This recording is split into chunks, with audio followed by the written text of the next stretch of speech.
संसार के कार्य करने के साथ साथ उस परमात्मा से दूर मत बनिए, उस परमात्मा को पहचानिए जिसने आपको ये सुंदर जीवन दिया है। वही बात हिमालय कहते हैं कि जिस रूप को तुमने देखा है उनका वास्तविक रूप वो नहीं है, उनका वास्तविक रूप तो विष्णु से भी सुंदर है।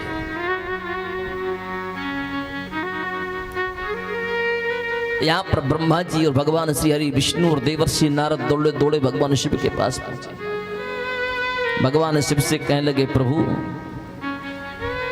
जैसे तैसे तो हमने आपके विवाह की जुगाड़ बनाई थी,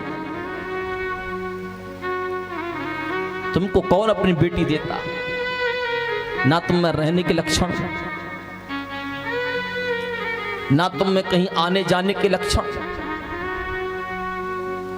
बना हुआ काम बिगड़ जाएगा, तुमको तो कोई फर्क पड़ने वाला नहीं। भगवान विष्णु ने कहा कटेगी हमारी, इसलिए कोई अच्छा सा श्रृंगार करके आओ। भगवान शिव ने कहा अच्छा श्रृंगार कैसे होता है, हमको श्रृंगार करना थोड़ी आता है। भूत प्रेतों ने हमारा श्रृंगार किया तो जैसे भूत प्रेत हैं वैसा उन्होंने हमको बना दिया। अब पहले के जमाने में ब्यूटी पार्लर तो चलते नहीं थे, अब आजकल तो भले ही भैंस जैसा थोथड़ा हो, अगर श्रीमान जी ब्यूटी पार्लर चले जाएंगे तो ऐसे लगेंगे इससे सुंदर कोई है ही नहीं। और गलती से उसी समय ब्यूटी पार्लर से होकर क्या उसी समय इंद्र महाराज की कृपा हो जाए, पूरा धुल जाएगा।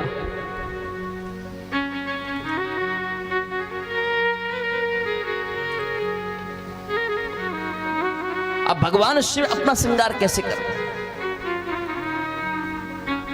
भगवान विष्णु ने कहा अब तुम्हारा श्रृंगार हम करेंगे।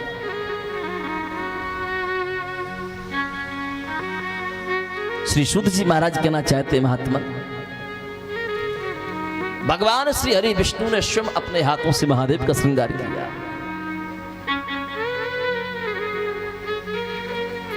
जैसे भगवान श्री हरि विष्णु ने महादेव का श्रृंगार किया, आहा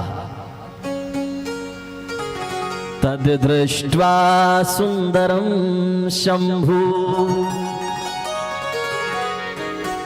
स्वरूपम मन्मथादिकम्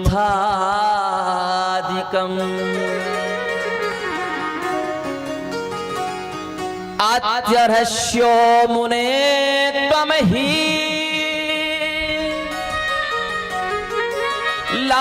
लावण्य परमायनम। जैसे भगवान श्री हरि विष्णु ने महादेव का श्रृंगार किया, श्री शुद्ध जी महाराज अपने शब्दों में कहना चाहते हैं तत् दृष्ट्वा सुंदरम शंभु, मानो भगवान शिव इतने सुंदर लग रहे हैं, इतने सुंदर लग रहे हैं जैसे इनसे सुंदर सारी दुनिया में कोई है ही। स्वरूपम मन्मथादिकम्, भगवान शिव के उस दिव्य स्वरूप को देख करके जितने बाराती आए थे ना सब लज्जित हो गए।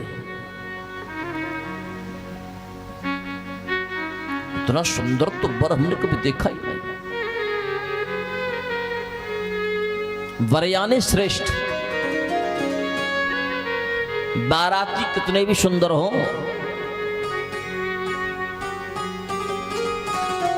लेकिन लड़की वाले बारातियों को नहीं देखेंगे, उनकी नजर वर पर ही हो। वर का अर्थ क्या है? श्रेष्ठ। जो सभी में सबसे श्रेष्ठ हो वो वर है। वर किसका रूप माना जाता है? वर माना जाता है भगवान श्री हरि विष्णु का रूप।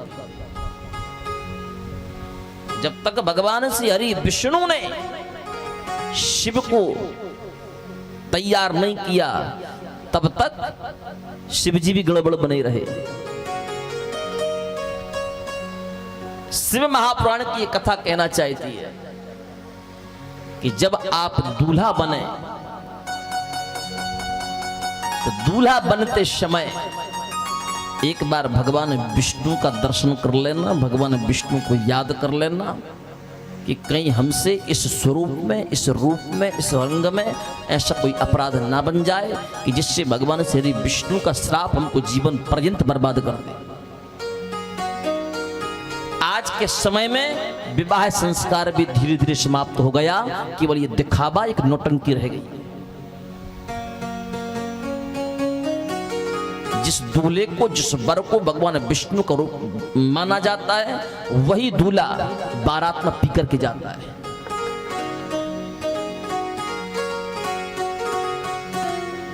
जिस बारात में स्वर्ग के देवता जाते हैं, उस बारात को देवताओं की बारात से नकारात्मक की ओर ले जाकर के आज के समय में लोगों ने निशाचरों की बारात एकत्रित कर ली। दूल्हा भी पी करके जाता है और बाराती भी पी करके जाते हैं। जब दूल्हा भी पी करके जाएगा, बाराती भी पी करके जाएंगे। 12 बजे की लग्न है, 12 बजे की लग्न की जगह तुम 2 बजे की लग्न करोगे, और तुम्हारी पत्नी यदि भाग जाए या तुम्हारा पति तुमको तलाक दे दे, उसमें ब्राह्मण का क्या दोष? क्या ब्राह्मण ने कहा था कि तुम पी के आना? क्या ब्राह्मण ने कहा था कि सारे के सारे बाराती पैक लगा करके आना? क्या ब्राह्मण ने आपसे ये कहा था कि बारात विवाह का मुहूर्त भले ही निकल जाए पर नाचना मत भूलना? आज के समय में लोगों को नाचना जरूरी है, पर विवाह के मंत्र पढ़ना जरूरी नहीं है। मंत्र पूरे हो या ना हो, बोले पर हमने जो बैंड किया है ना, बोले इसको जितना पैसा दिया पूरा पैसा वसूल होना चाहिए। नाचने का, गाने का नाम विवाह नहीं है। वैदिक क्रिया कर्मकांड का नाम विवाह है। एक एक मंत्र से संपूर्ण देवताओं का आवाहन हो, संपूर्ण देवताओं की उपस्थिति हो, उसका नाम विवाह है।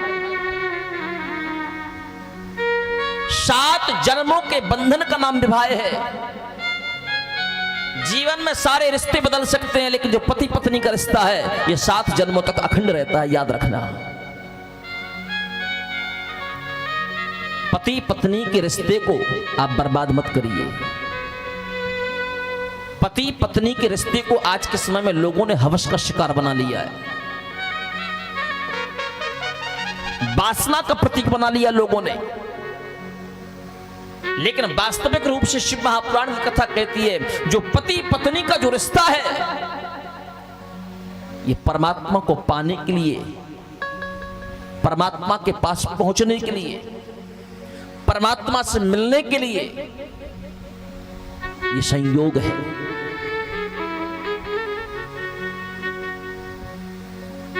पत्नी को कहा जाता है धर्म पत्नी। धर्म पत्नी का अर्थ क्या है? जो अपने अधर्मी पति को धर्म के रास्ते पर चला दे, उसका नाम धर्म पत्नी है। लेकिन आज के जमाने में माता धर्म पत्नी बनना ही नहीं चाहती। माता तो स्वयं सोचती हैं कि जब ये पी करके आता है ना, हम इसकी जेब से खूब रुपए निकाल लेते हैं, और जब ये पी के नहीं आता तो 1-1 रुपए का हिसाब मांगता है, इसलिए खूब पियो।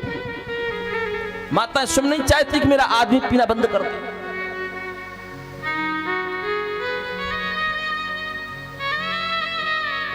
पत्नी लक्ष्मी का रूप होती है और पति साक्षात भगवान विष्णु का रूप होता है।